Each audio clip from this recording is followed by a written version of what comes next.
안녕하세요. 순금초대 유재구입니다.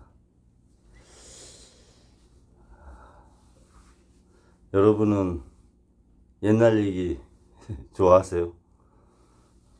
옛날에 저는 할아버지는 좀 일찍 돌아가셔가지고 할머니 기억나고 부모님들 옛날 얘기 한두 번 정도 들은 기억은 있어요. 이 지나온 시간을 저희는 역사라고 하죠. 역사를 통해서 배우고 또 미래를 슬기롭게 헤쳐나가는 그런 좋은 그 선열들의 기록으로 받아들입니다. 보통 역사는 정사가 있고 야사가 있죠. 이조실록이 정사 위주로 써졌다고 봐야죠. 기타 문헌에서 야사들이 기록된 걸 가지고 정사와 비교하면서 그 당시를 조금 더 다가가게 되죠. 우리가 살고 있는 지금 이 시간, 이것도 후배들, 후손들 입장에서는 역사가 될 것이고, 보여지고 기록되어지는 것들은 정사로 남을 것이고, 그 외의 것들은 야사로 아마 남아지게 될 겁니다. 현 정부가 오늘이 11월 11일이니까 딱 2년 반, 이제 반환점을 도네요. 임기 반을 한 그 공식적인 정사를 보면 미래 세대가 봤을 때 본인들의 미래를 열어가는데 도움이 될까?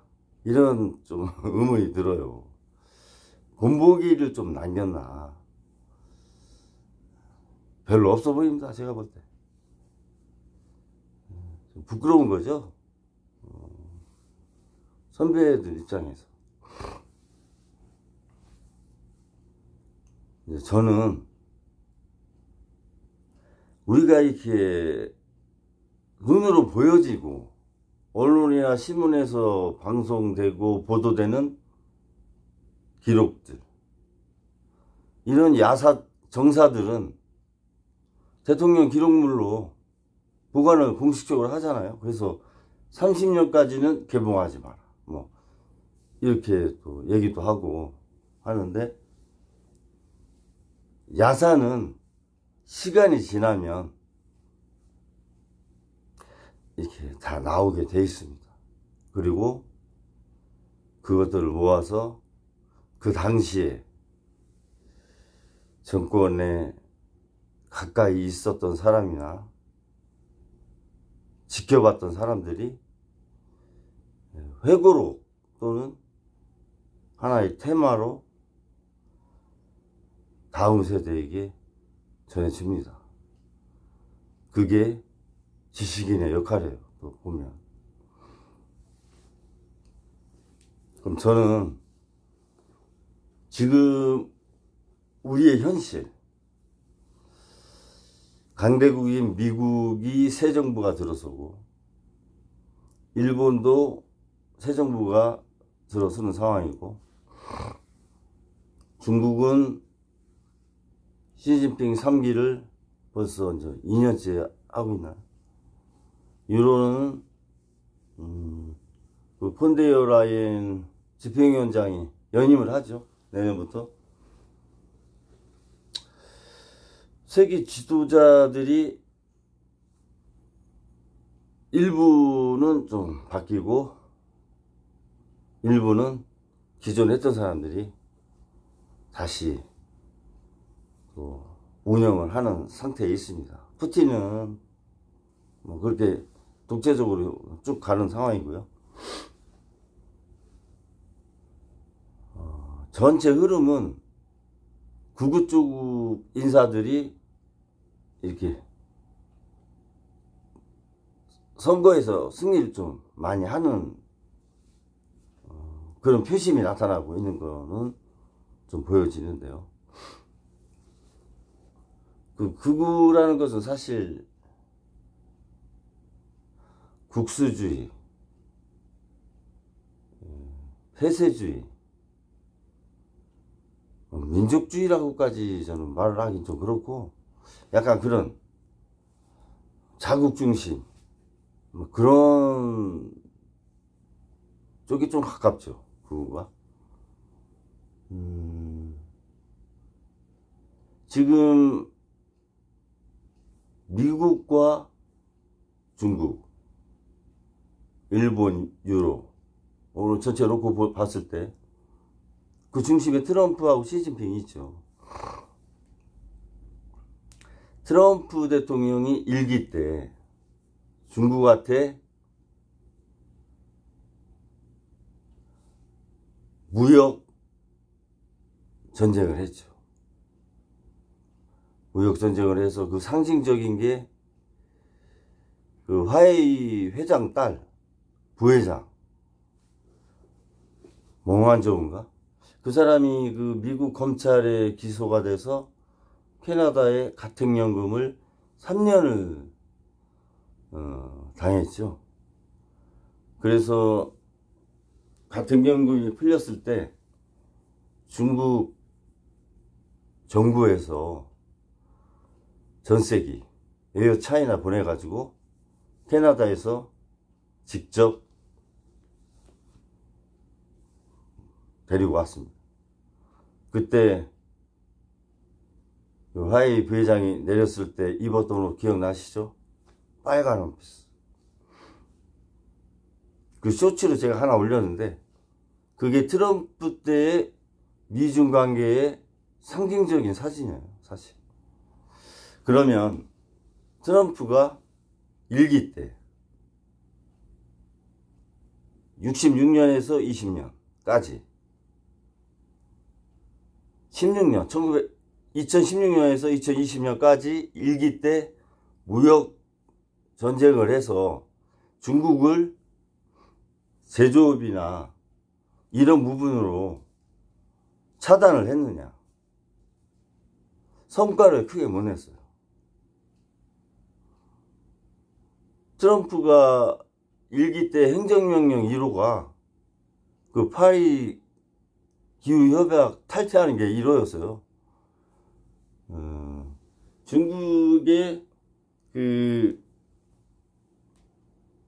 무역을 제재하는 전쟁을 1기 때 했는데 큰 성과를 못 봤죠. 그리고 민주당 바이든 대통령이 들어와서 기술 전쟁을 한 거죠. 중국이 제조업으로서 더 이상 성장하지 못하고 하게 하고 기술이 더 발전되지 못하게 완전히 그 차단하는 기술 전쟁을 했죠. 그래서 자국으로 나갔던 기업들을 다 불러들이고 리쇼링하고 외국에서 미래의 산업을 이끌고 있는 AI 산업 분야, 반도체 뭐 이런 중요한 빅테크 기업들을 다 자국으로 들어오게 합니다. 일정 부분 성과를 냈죠. 그거를 뭐 궁금한 재구축이라고 이제 보통 얘기를 하는데요. 제가 볼 때는 한 80%는 했다 이렇게 이제 생각을 해요. 그러면서 트럼프가 다시 대통령이 되려고 올해 나온 거 아닙니까? 민주당에서 바이든 대통령이 나오려다가 연세가 있어갖고 출마 포기하시고 해리슨 부통령이 나왔는데 미국 국민들은 왜 트럼프를 뽑았을까? 그거보다는, 그렇게 미국 전체를 놓기보다는 그 7개 경합주, 그분들이 다 이겼잖아요, 트럼프가. 선거인단을. 왜 그럼 트럼프를 선택했을까?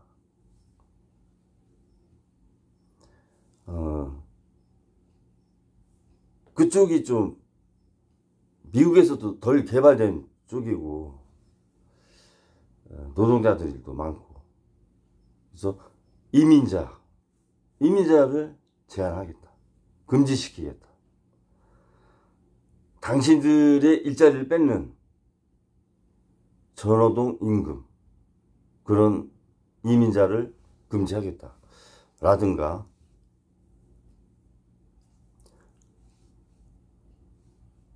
그 러스트벨트 쪽에 있는 기업들이 힘든데 보호를 해주겠다, 다른 나라에서 들어올 때 더 높은 관세를 해서 우리 미국의 제품이 경쟁력을 갖게 해주겠다, 기업들한테는.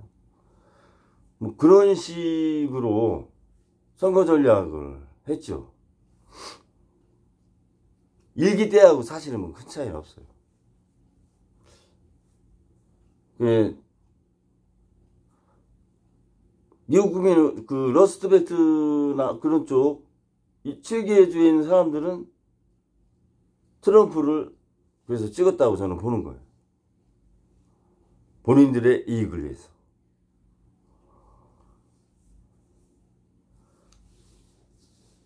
트럼프가 선거인단 수로는 압도적으로 됐어요. 그래서 집행력이 좀 무게를 갖게 됐죠. 이제 12월 17일인가?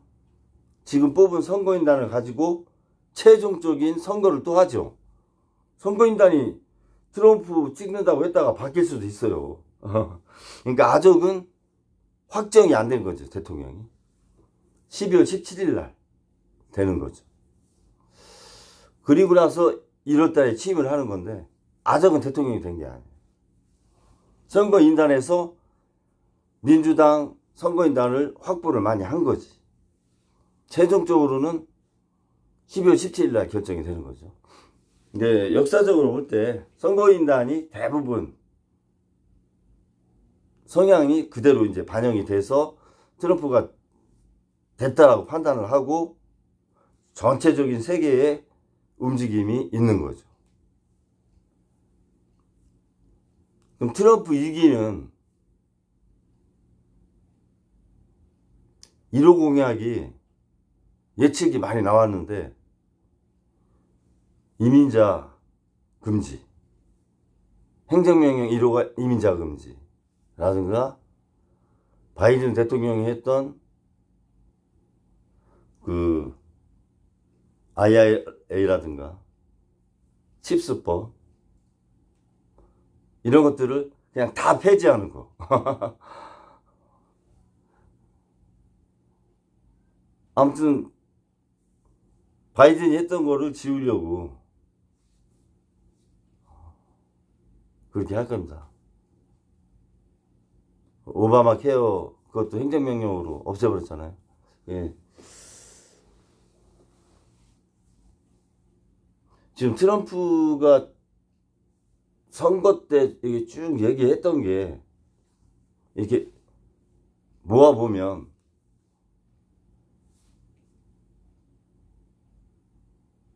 무역 관련해서는 관세로 자국 기업을, 제조업을 경쟁력을 갖추겠다. 또 자국 내 기업에 법인세를 낮춰서 경쟁력을 갖추겠다. 그런 것들이죠. 그리고 이민자를 규제해서 실업률을 관리를 하겠다. 고용을 안정을 하겠다. 그런 형태로 이렇게 비춰지죠. 그리고 나타나는 게 암호화폐에 대한 긍정적인 신호. 그래서 7월 달에 결성된 트럼프 대통령 후보 인수위원회의 재무 쪽과 상무 쪽에 있는 사람들이 그 암호화폐 전문가로 있고,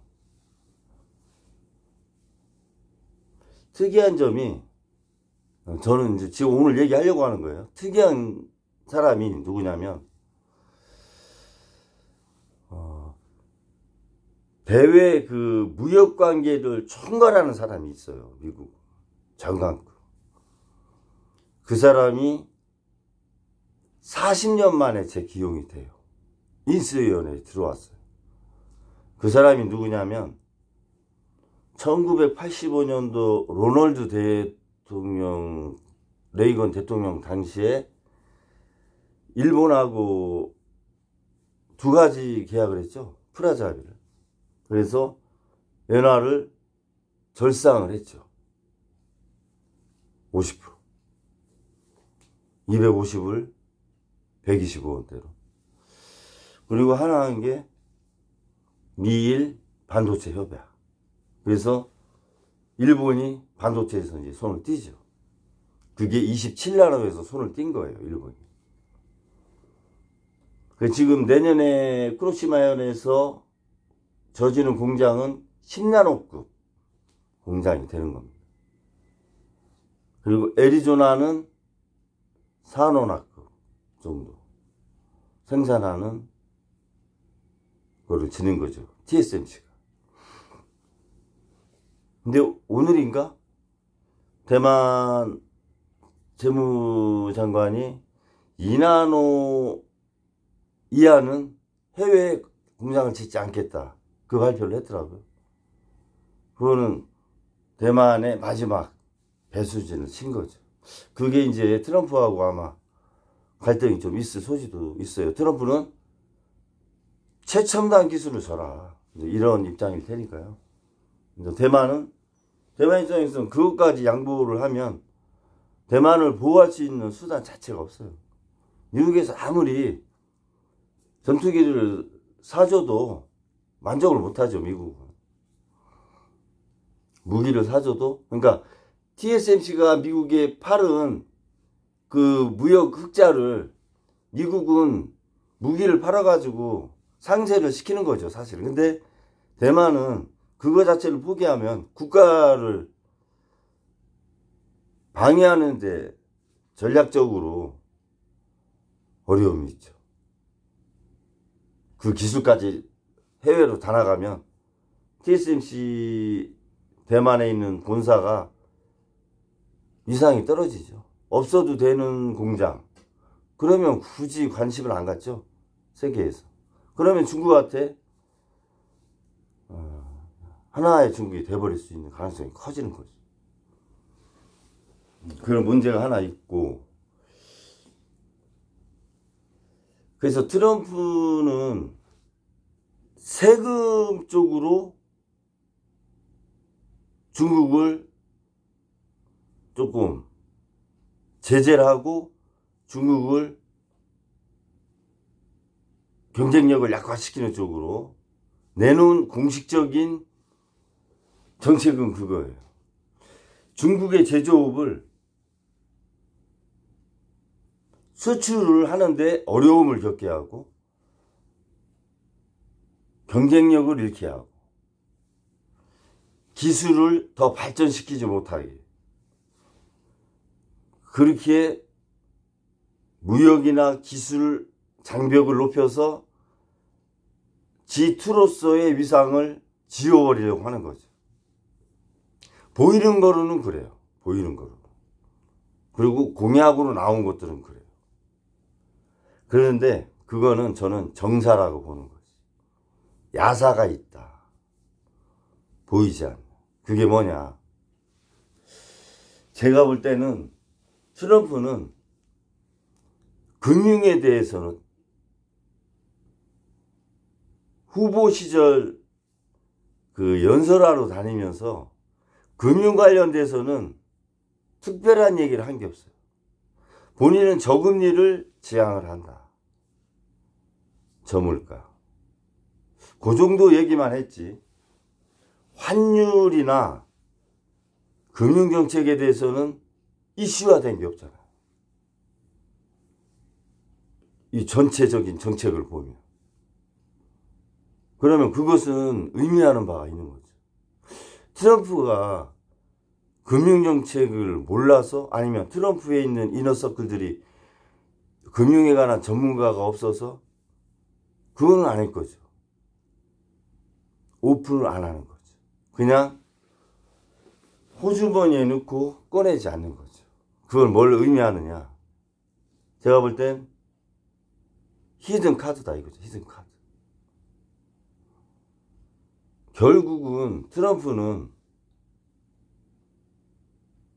본인들이, 미국이 중국을 제조업으로 G2를 약화시키기는 어렵다고 아마 생각할 겁니다. 기술적인 면으로 중국을 견제하는 것도 한계가 있다고 생각할 거예요. 지금 중국이 반도체 20나노 정도는 자체 생산하죠. 근데 화웨이에 들어간 게 7나노인데 그게 지금 문제가 돼서 조금 소란이 있죠.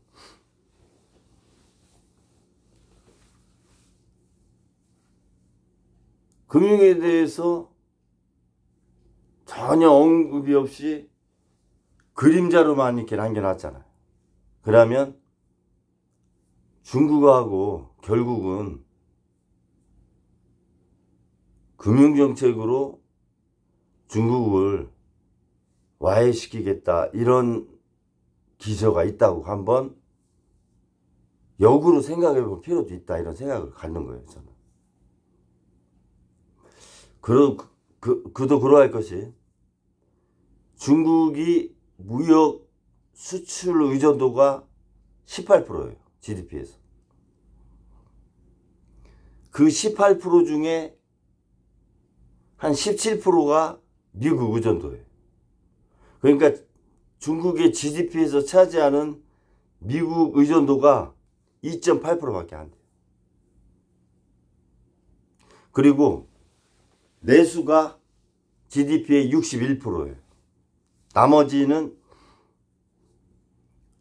한 20%는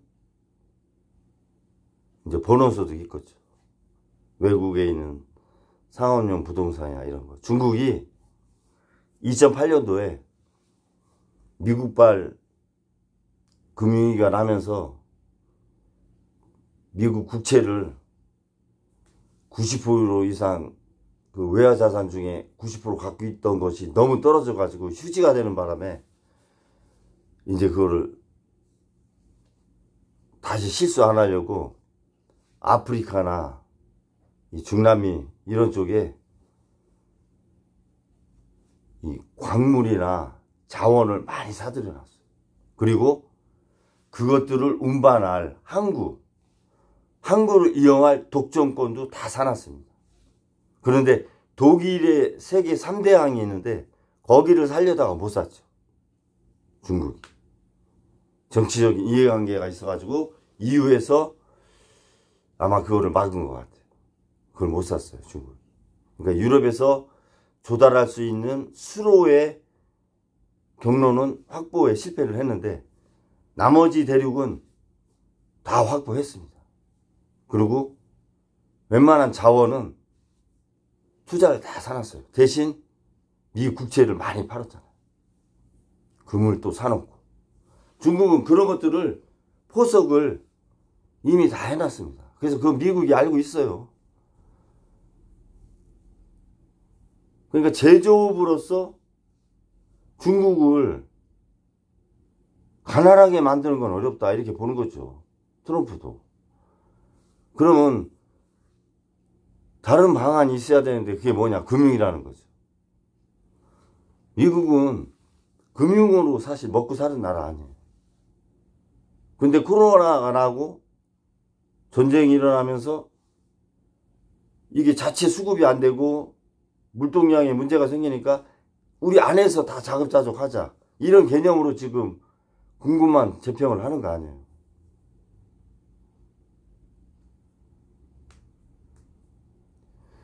제조업으로 중국을 약화시키기에는 한계가 있으니까 금융으로 접근을 할 겁니다. 미국이 세계 제1의 금융을 갖고 있잖아요. 월가가. 이 주식은 어떤 기업의 성과를 갖고 샀다 팔았다 하는데 암호화폐는 뭐 성과 내는 게 없잖아요. 그러니까 보유하는 것으로서의 가치지. 보유하는 것으로서의. 그래서 한계가 있는 거죠. 근데 이더리움은, 그러니까 비트코인은 갖고 있는 보유수단 자산으로서의 가치가 있는 거고, 이더리움은 거래소에 맡기면 이자를 줘요. 그러니까 약간의 금융성이 있어요. 그래서 트럼프가 이더리움을 좀 갖고 있는 거야. 굉장히 약은 거지. 이더리움 많이 올랐더라고. 오늘도.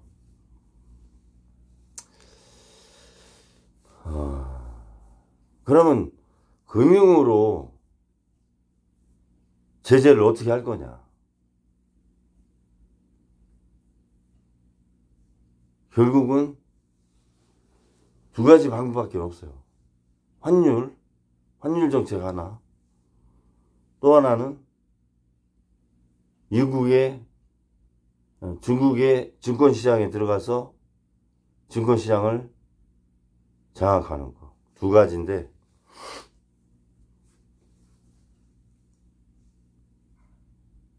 중국이 지금은 2014년에 홍콩을 통해서 투자를 할 수 있게 이렇게 일부분 개방을 해놨죠. 근데 완전 개방은 안 되어 있는 상태예요. 지금 중국이 기업 공개를 안 하다가 요번에 10조 위안 그 경제 활성화 정책 내놓으면서 IPO를 500개, 1000개 기업 지금 대규모로 지금 하고 있어요. IPO. 기업 상장. 증권거래소에 상장시키는 거. 거래될 수 있게. 그러니까 중국 입장에서는 미국이 자국의 금융시장을 침범해서 독점하려고 할 것이다. 이런 거에 대한 대비를 하는 거죠. 그래서 중국에 있는 많은 기업들을 상장을 시키고 자본시장의 그 크기를 확장을 시켜 놓는 거예요. 그래야 미국의 자본이 들어와도 포지션이 작아지잖아요. 요만한 컵이면 중국의 자본시장이 뭐 돌멩이 하나만 떨랑 집어넣어도 물이 넘치는데, 그게 큰 저수지라면 돌멩이 하나 던져놔도 포도 안 나잖아요. 그렇게 크게 만들어 놔야 미국이 영향력에서 자유로울 수 있죠. 지킬 수 있고, 자체적으로.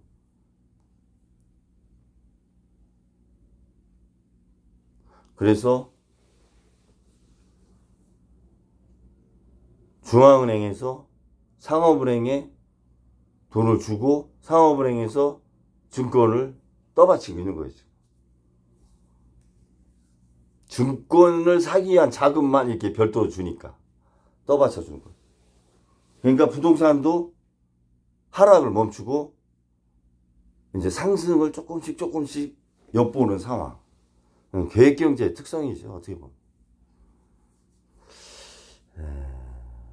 움직임이 중국이 벌써 이제 알고 있는 거죠. 제가 볼 때는 그래요. 자본시장을 지키기 위해서 굉장한 노력을 하는 거예요. 중국이. 금을 산 것도 그렇고.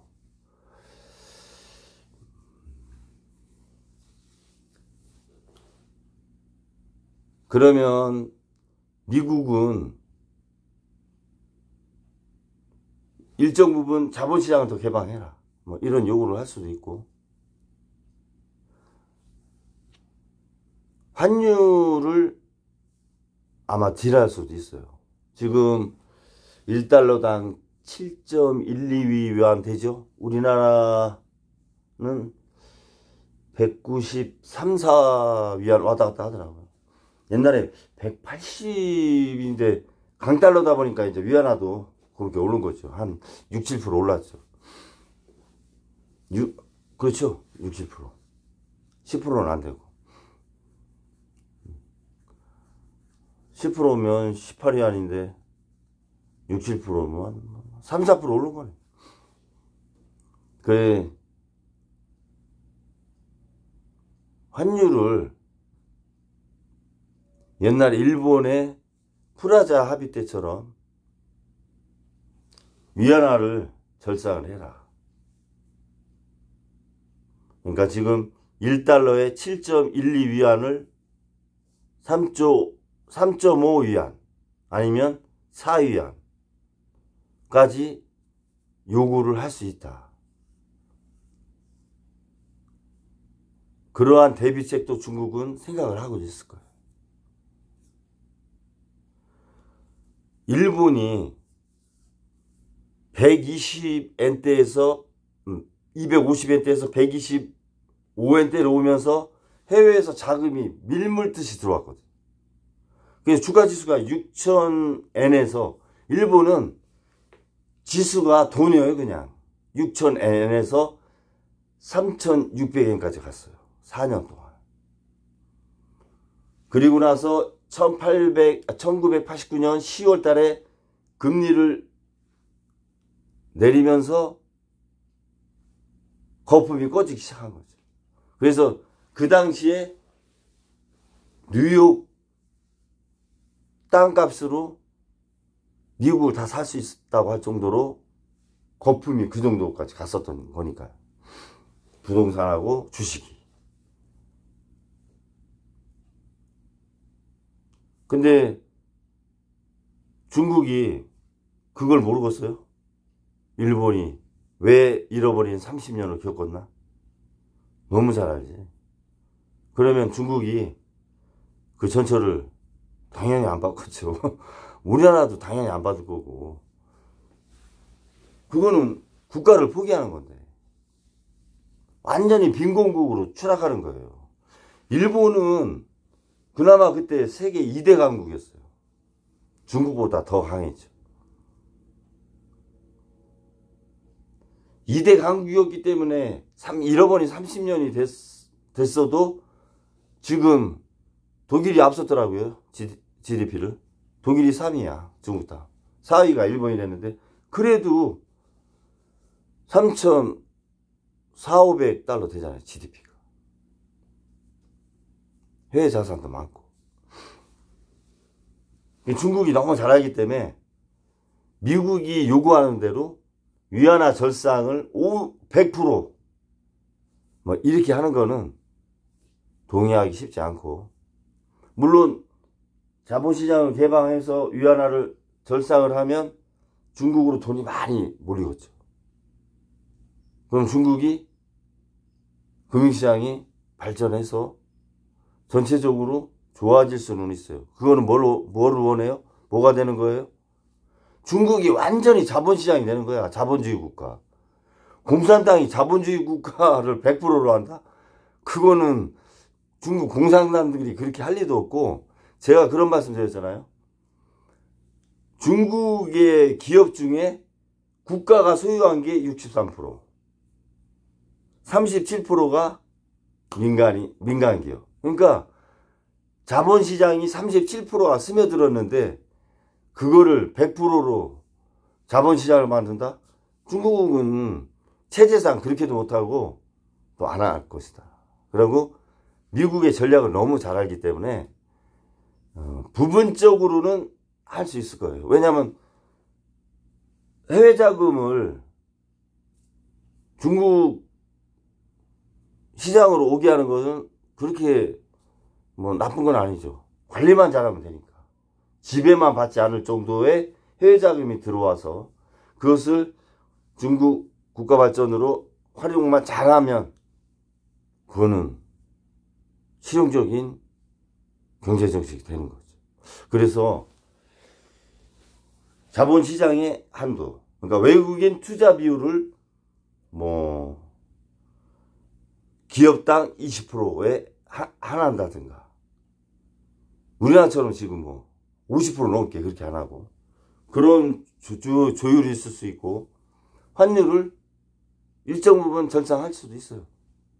지금 1달러당 7.12면 한 6 정도, 6.5 이렇게까지는 해도 5나 4로 이렇게 하는 거는 중국이 이념의 체제가 무너질 수 있기 때문에 그런 거는 쉽게 받아들일 수 없다. 그리고 위안화가 전상이 된다는 거는 미국이 관세 올리는 거가 아무런 의미가 없게 돼요.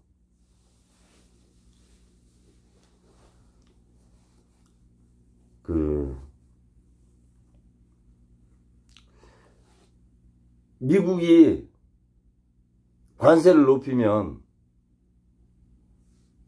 그 관세만큼 만약에 완화를 시키려면 한 10위안이 돼야, 달러당 10위안이 돼야 수출 경쟁력이 있는 거거든요. 근데 절상이 돼버리면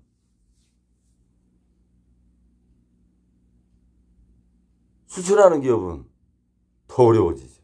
이중고가 될 수도 있어요. 그래서 수출 비중이, 그러니까 미국 의존도가 수출에서 GDP의 2.8%이기 때문에 중국이 관세에 대해서 크게 그렇게 민감하지 않는 거예요.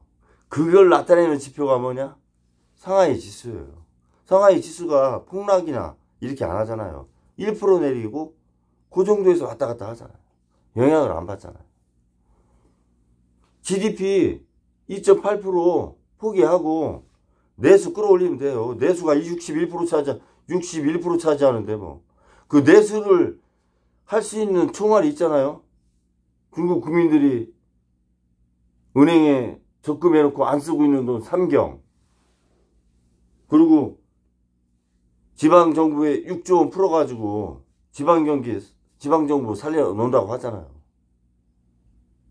4조 위안은 첨단 금융 쪽으로.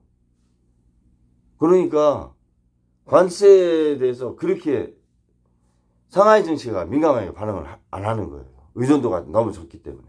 미국 의존도가 수출에서. 그러니까 GDP에서 2.8%가 포기해도 중국은 문제없다. 이렇게 이제 보는 거죠. 그러니까 트럼프가 중국을 공략하기는 여러 가지 어려운 점은 있어요. 금융으로 중국을 협박할 수 있는 상황이 되느냐? 그것도 쉽지 않을 수 있다. 중국이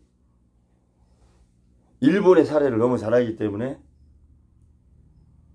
환율 정책과 자본시장 개방의 부분에 대해서 일정 부분 합의를 해주는 대신 반도체에 대해서 제재하지 마라.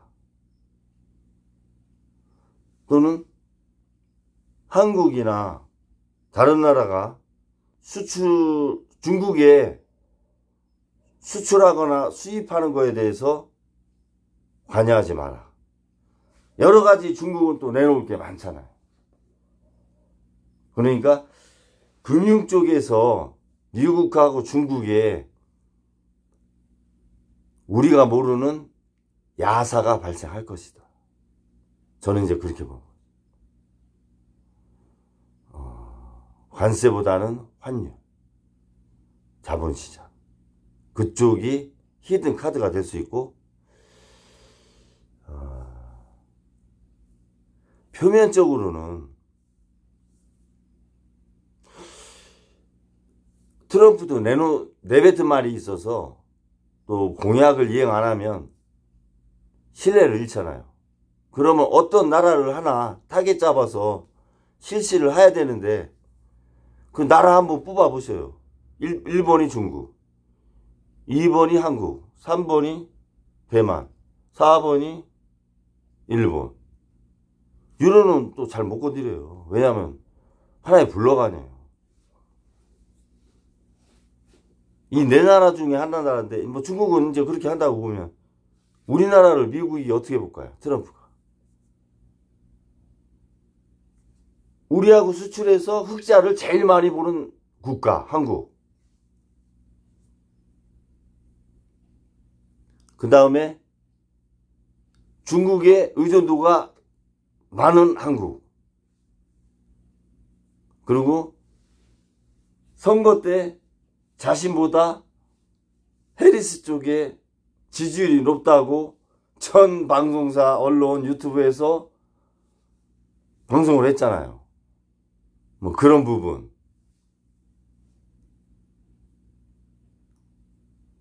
그러니까 트럼프 입장에서는 조금 제일 기분 나쁜 나라? 자신의 이익을 뺏고 있는 나라? 이렇게 볼 수 있는 나라가 첫 번째가 중국 빼고 다음이 우리나라라는 거지. 그리고 TSMC는 이나노까지도 이제 와라 이거고. 그거 갖고 이제 옥신각신 할 거고요.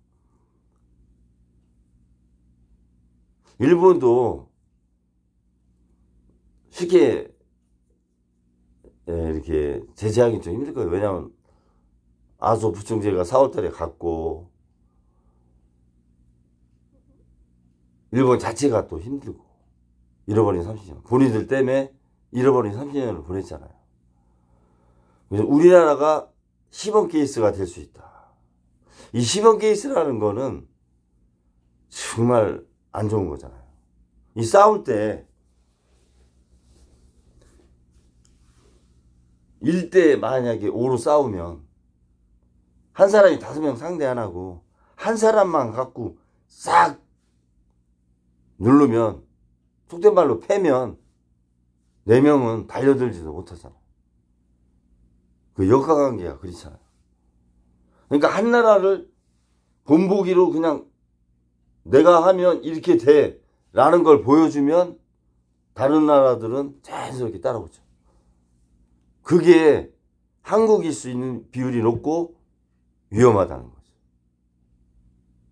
그게 중국이 시범국가로서는 미국도 중국을 그렇게 만들기는 쉽지 않다. 미국이 중국을 그지로 만들 수는 없어요. 그리고 중국이 소련처럼 이념으로 스스로 붕괴되기에는 자본주의가 40% 스며들어서 그것도 힘들다는 거예요. 그리고 1인당 GDP가 러시아나 중국이 똑같아요. 12,000달러. 거의 중진국으로 와서 자멸할 수 있는 이념과 체제로 자멸하기에는 자본주의가 좀 너무 스며들었지. 소련은 자급자족을 할 수 있는 나라라 러시아는 자멸을 기다리기에는 너무 힘들다는 거예요. 금융정책으로 금융을 석권해서 중국을 무너뜨리는, 붕괴시키는 버블을 양산해가지고 중국의 금융시장에 버블을 만들어서 싹 빠져나와서 붕괴시켜서 망하게 만드는 전략. 그거는 중국이 너무 잘할 거예요. 제가 볼 때. 그렇게는 중국이 안 당할 거다.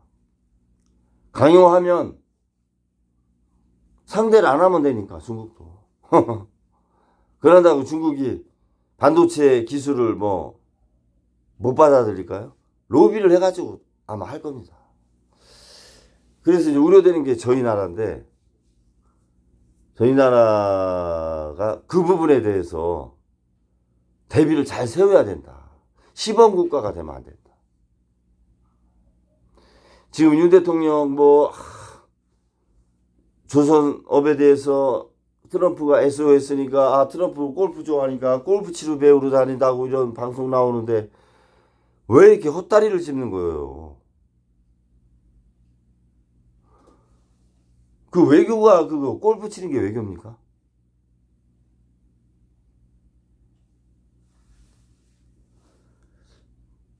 이 다가가는 외교 접근 방법이 적당하지 않아. 이렇게 국민으로 봤을 때 불안해 보이고. 그 주변에 있는 강요들은 직원을 어떻게 하나 모르겠어. 현실적으로 지원하라니까. 이렇게 가야 된다. 그리고 우리는 어떤 걸 얻어내야 된다. 이런 것들을 직원을 해야죠. 우리가 미 해군의 MRO, 그 장비 보수나 뭐 정비, 선박, 오래된 거 해주는 대신 그 바이든 때 그 행정명령으로 받을 수 있는 여러 가지 이익들을 다 받을 수 있는 지렛대로 활용을 하도록 직원화하는 게 좋은 거 아니에요? 그것까지 무조건 갖다 그냥 퍼주면 그건 아닌 것 같아요. 그리고 그 관세, 보편관세 10% 20% 그거는 어느 나라든 다 적용이 돼야 되니까 그거에 대한 대비나 안전망을 요구하거나 반도체나 자동차 산업의 위기에 대해서 설명을 하고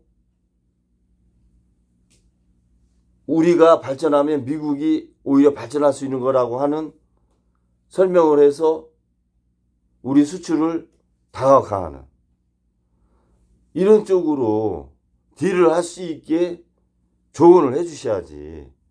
첫 번째 나온 게 골프예요. 그러면 안 되잖아요, 이거는. 그래서 이 세계는 역사를 만들어가는 과정에서 보이는 정사보다 보이지 않는 야사가 사실은 세계를 이끌고 가는 거다. 그런 관점에서 윤 대통령과 용산 청와대실은 또 행정부의 강요들은 그런 야사 쪽의 직원을 잘해서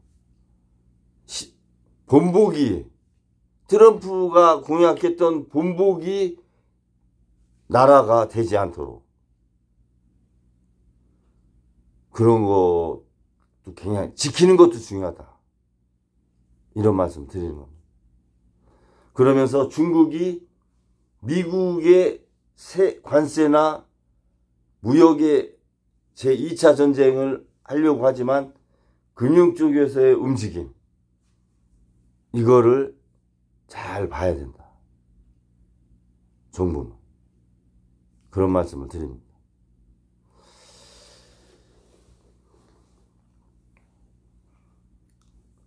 아무튼 지금 윤 대통령